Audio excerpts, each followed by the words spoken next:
Hello everyone, it's your RB here, certified personal trainer from Ghost Gym and sport nutrition specialist from Nesta. आपको कोई भी guidance चाहिए, कुछ भी समझ में नहीं आ रहा है तो you can just drop me a mail which I mention in the description और you can just text me on my WhatsApp number 9205073017। आज जो हम बात करने वाले हैं वो बात करने वाले हैं प्री वर्कआउट। ऐसे who can use the pre workouts. Beginners use कर सकते हैं, इंटरमीडिएट यूज कर सकते हैं या फिर एडवांस लेवल के जो एथलीट्स हैं, जो जिम गोवर्स हैं, जिम जाने वाले हैं, वो यूज कर सकते हैं। तो स्टार्ट करते हैं। What are pre workouts. तो पहला क्वेश्चन ये आता है कि प्री वर्कआउट है क्या।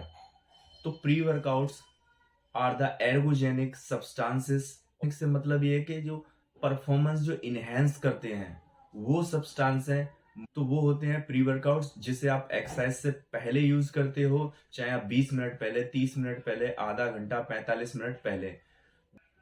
तो who can use the pre workouts. तो प्री वर्कआउट्स को कौन यूज कर सकता है। Pre workout can be use by the beginners. Beginner भी यूज कर सकते हैं, मैं ऐसा नहीं कह रहा हूँ, करना चाहिए। बिगनर्स भी यूज कर सकते हैं, इंटरमीडिएट एडवांस तो करते ही करते हैं। तो बिगनर्स के लिए भाई डिपेंड करता है कि उनका गोल क्या है। कि कई बार क्या होता है कि कोई भी जिम गोअर हुआ, कोई फिजिकल एक्टिविटी करने वाला एथलीट्स हो गया, कोई भी एनीबडी, तो वो जब जिम में जाता तो एक गोल लेके जाता है कि भाई मेरे को ना बॉडी रिकम्पोजिशन करनी है, ट्रांसफॉर्मेशन करनी है, फैट लॉस करना, मसल गेन करना है। Kind of physical activity, whether you are in the gym, चाहे आप जिम में जा रहे हो, पार्क में जा रहे हो, रनिंग करने, जॉगिंग करने, प्री वर्कआउट जो है आपकी जो है मसल्स का स्टेमिना और वेट उठाने की जो कैपेसिटी है उसको इंक्रीज कर देता है। और जो सेंट्रल नर्वस सिस्टम हो उसको भी एक्टिवेट करते हैं, यानी कि आपको ब्रेन को सिग्नल करते हैं। और जो है जो सेंट्रल नर्वस सिस्टम की जो एक्टिविटी है ब्रेन की, वो बढ़ जाती है मैसेजिंग की बिटवीन द बॉडी। यानी कि आप बोल सकते हो कि मसल माइंड कनेक्शन जो है बढ़ जाता है, जिससे कि आप बहुत अच्छे से आप परफॉर्म कर पाते हो ड्यूरिंग योर वर्कआउट और any kind of physical activity. तो अब बात आती है टाइप्स ऑफ प्री वर्कआउट की।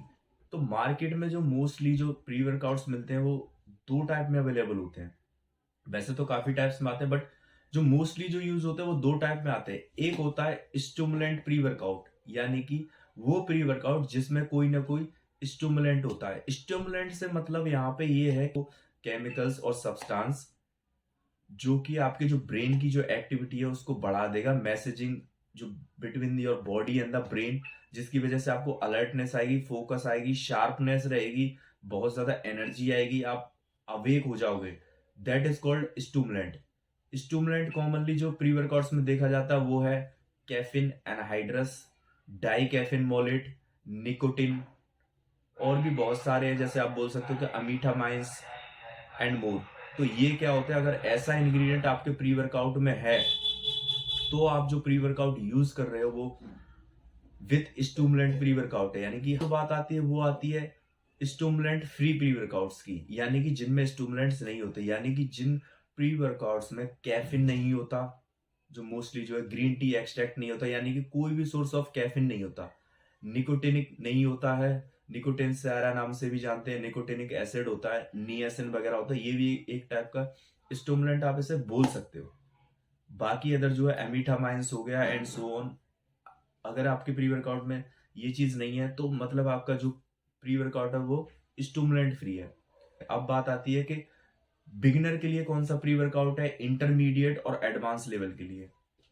फर्स्ट ऑफ ऑल, अगर आप बिगिनर हैं, आपने अभी भी जिम स्टार्ट किया या कोई भी फिजिकल एक्टिविटी बहुत ज्यादा हाई इंटेंसिटी में आप नहीं कर रहे हो, तो मैं यहाँ पे स्पेशली रिकमेंड करूंगा कि आप अपनी खुद की स्ट्रेंथ पे, खुद के स्टेमिना पे काम करें, उस चीज को डेवलप करें, तो आपको मैक्सिमम बेनिफिट मिलेगा। अच्छा, अगर आपके पास एक गोल है कि आप भाई मुझे बॉडी बिल्डिंग करनी है, किसी भी स्पोर्ट में परफॉर्मेंस मुझे इनहेंस करना है and I have no time, भाई मेरे पास ज्यादा टाइम भी नहीं है सिंस लाइफ का एक दिन कुछ करने का कम हो जाता है, तो अगर आप एक गोल लेके अगर आप जिम में गए या कोई भी स्पोर्ट परफॉर्म कर रहे हैं तो वहां पे आप प्री वर्कआउट का यूज कर सकते हैं। लेकिन आप ये याद रखें कि आप स्टार्टिंग जो करोगे वो बहुत ही मिनिमम टू लो डोज से करोगे। टॉलरेंस के ऊपर डिपेंड करते हैं, रेस्पॉन्स के ऊपर के पर्सन टू पर्सन वेरी करते हैं। इफेक्ट्स जो है प्री वर्कआउट्स के, किसी पे बहुत जल्दी इफेक्ट देना शुरू हो जाता है, किसी पे बहुत लेट इफेक्ट आता है। तो आप मिनिमम टू लो डोज से करें डिपेंडिंग अपॉन योर रिक्वायरमेंट। अगर आपको लगता है कि भाई मुझे थोड़े से ही मेरा काम हो जाएगा, तो आपको पूरा एक स्कूप लेने की जरूरत नहीं है। आप थोड़े से स्टार्ट करें, ग्रेजुअली धीरे धीरे आप अपनी रिक्वायरमेंट के हिसाब से उसका जो डोज है वो इंक्रीज कर सकते हैं। अब बारी आती है आपकी स्टूमुलेंट प्री वर्कआउट्स की, यानी कि वो प्री वर्कआउट जिनमें स्टूमुलेंट होते हैं। वो जो है नेक्स्ट लेवल वेपन्स होते हैं बॉडी बिल्डिंग में, उन लोगों के लिए जो काफी टाइम से जिम कर रहे हैं, बिगिनर नहीं है, इंटरमीडिएट भी नहीं है, समझ लो कि इंटरमीडिएट से ऊपर ही है। उन लोगों के लिए हाई स्टिमुलेंट प्री वर्कआउट होता है। उन्होंने बहुत सारे मार्केट में प्री वर्कआउट्स है, साइकोटिक हुआ, इंसान लैब का, C4 हुआ, हाइड हुआ प्रोसप्स वालों का, और भी बहुत सारे प्री वर्कआउट्स है मार्केट में, भरमार है, 500 से ज्यादा ब्रांड है bodybuilding.com पे। तो जो कॉमन मिस्टेक्स है जो लोग वो क्या करते हैं, वो करते हैं कि जो मान लो कि उसको जिम वाला है या जो भी है, कभी कभी आपने सुना भी होगा, वो बोलते हैं कि भैया यार आज मजा नहीं आ रहा है एक्सरसाइज करने में, या फिर यार वो बात नहीं है, वजन नहीं उठ रहा, वेट नहीं उठ रहा, या कर नहीं पा रहा हूं मैं। तो उनका जिम वाला या ट्रेनर क्या बोलता है, ले बेटा अपने प्री वर्कआउट वो आपको एक स्कूप देगा एंड आप उसे खा लोगे एंड आप बहुत अच्छे से परफॉर्म कर पाओगे।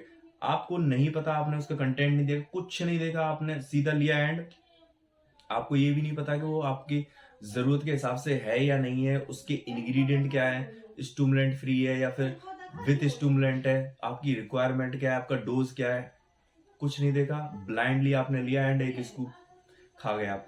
हो सकता है उसका रिस्पॉन्स काफी खतरनाक भी हो सकता है। कई लोग होते हैं उनको देखा है कि वो डोज को डाइजेस्ट ही नहीं कर पाते, एक चम्मच लेने के बाद उल्टियां करने लगते हैं, या आपने देखा लूज मोशंस लग जाते हैं। या तो जब भी कभी आपको जो सिलेक्शन करना है कि प्री वर्कआउट किस तरीके से सिलेक्ट करें, सबसे पहले जो देखना है वो देखना है आपको आपका गोल, कि आपको जो है प्री वर्कआउट से एक्चुअली में चाहिए क्या। आपको प्री वर्कआउट से क्या चाहिए, आपको स्टेमिना चाहिए कि आप ज्यादा देर परफॉर्म नहीं कर पा रहे हैं, कोई भी एक्टिविटी जो है जल्दी थक जाते हैं, या आप ज्यादा वेट नहीं उठा पा रहे हैं, ये भी एक इंपॉर्टेंट पॉइंट है, उसको भी कंसीडर करें। या आप मेंटली अलर्ट नहीं है, फोकस नहीं है, मजा नहीं आ रहा आपको, या फिर आप पे एनर्जी नहीं है। तो उस चीज को सिलेक्शन को लेकर आपकी जो गोल है, सबसे पहले आपको यही देखना पड़ेगा कि आपको चाहिए क्या, आपकी कौन सी जो चीज है वो वीक है, उसको इनहेंस करने के लिए आप उस हिसाब से प्री वर्कआउट का सिलेक्शन करें। ऐसा नहीं है कि मार्केट में जो भी नया ब्रांड आया, भाई मेरा दोस्त तो हाइड यूज कर रहा है, मेरा ट्रेनर तो ये यूज कर रहा है, भाई मैं तो वही लूंगा। It doesn't make any sense. हो सकता है उसका रिस्पॉन्स अलग है, उसका लेवल अलग है, उसकी फिजिकल एक्टिविटी अलग है, उसका गोल अलग है। So depending upon your goal, goal के ऊपर डिपेंड करता है कि आपको क्या लेना है, हाउ टू यूज, इसको यूज कैसे करना है। तो मोस्ट इंपोर्टेंटली सबसे पहले आप ये है कि थोड़ा सा पानी लोगे, ठीक है, आप 100 से 200 ml आप पानी रख सकते हो, कोई इशू नहीं है। नॉर्मल वाटर रख सकते हो, कोल्ड वाटर रख सकते हो, अपने ऊपर आपका डिपेंड करता है, ठीक है। तो आप उसमें जो है सबसे पहले, अगर आप बिगिनर हैं तो लो टू मॉडरेट अमाउंट डालें, यानी कि बहुत ही कम से या उससे हल्का सा ज्यादा यूज कर सकते हो, डिपेंड करता है रिस्पॉन्स। क्योंकि अगर आप फर्स्ट टाइम यूजर है, आपने कभी यूज नहीं किया, तो आई रिकमेंड कि आप जो है बहुत ही कम डोज से स्टार्ट करें, डिपेंडिंग अपॉन योर टॉलरेंस, कि आप किस तरीके से आपकी बॉडी इसके साथ रिएक्ट कर रही है। आप ग्रेजुअली उसका जो डोजेज है वो आप बढ़ा सकते हो। जिम जाने से 30 से 40 मिनट पहले आप प्री वर्कआउट का अपने अकॉर्डिंग जो डोज है वो डालोगे, मिक्स करोगे एंड आप उसे सिप बाय सिप या जैसे भी आप उसे ड्रिंक करोगे। देन उसके बाद अब आपको ये देखना है कि वो किस तरीके से इफेक्ट कर रहा है, आपको कितना टाइम लगा, तो उस हिसाब से आप नेक्स्ट टाइम जब भी आप वर्कआउट करो तो उस हिसाब से आप टाइम एडजस्ट करते हो कि आपको लेना कब है। प्री वर्कआउट्स वैसे तो नेचुरल ही होता है, बट इसके जो इंग्रेडिएंट है, कई बार क्या होता है कंपनी पूरे लेवल पे ना मेंशन नहीं करती वो चीजें, बट जब टेस्टिंग होती है एथलीट्स की, डोपिंग में डिटेक्ट हो जाते हैं, उसको लेके भाई आपका जो करियर है वो धरा रह जाएगा। तो उस चीज को भी देखे, जब भी कोई प्री वर्कआउट्स यूज आप कर रहे हो ना, तो बहुत सोच समझ के यूज करें, क्योंकि सारी बातें लेवल पे लिखी हुई नहीं होती, बिहाइंड द सीन भी कुछ होता है। अब जो बात करेंगे ब्रूशर की, जो स्वीडिश का सप्लीमेंट्स है, प्री वर्कआउट है द ब्रूशर। प्री वर्कआउट के रिव्यू को लेके तो भाई मोस्टली मैं जो है ऑलमोस्ट 6-7 साल में सारे प्री वर्कआउट ट्राई किए, उनके इफेक्ट्स ट्राई किए, सब कुछ देखा हुआ है। बट फाइनली जो मैं अपना जो रिव्यू है द ब्रूशर पे, वो भाई यूज करने के बाद ही बता पाऊंगा। कैफीन एनहाइड्रस जो डाला हुआ है वो 250 mg डाला हुआ है, यानी कि ये स्टूमुलेंट प्री वर्कआउट है, सिंस इसमें कैफीन एनहाइड्रस है। स्टूमुलेंट वाला प्री वर्कआउट है, तो भाई ये बिगिनर्स के लिए तो बिल्कुल नहीं है। अब रही बात इंटरमीडिएट वालों के लिए और एडवांस लेवल की है तो भाई इसका यूज़ करने के बाद ही मैं बता पाऊंगा कि कितना टाइम लगा इसे अंदर जाने में और इफेक्ट देने में, और क्या रिव्यू है वो इसका वीडियो के बाद जब वर्कआउट हो जाएगा तो उसके बाद भाई मैं डाल दूंगा वीडियो बना के। बाकी इसमें 250 mg कैफीन दे रखा है और इसमें दे रखा है 10 mg निकोटिन सायरा दे रखा है, जो नियासिन नाम से भी जाना जाता है, निकोटिनिक एसिड।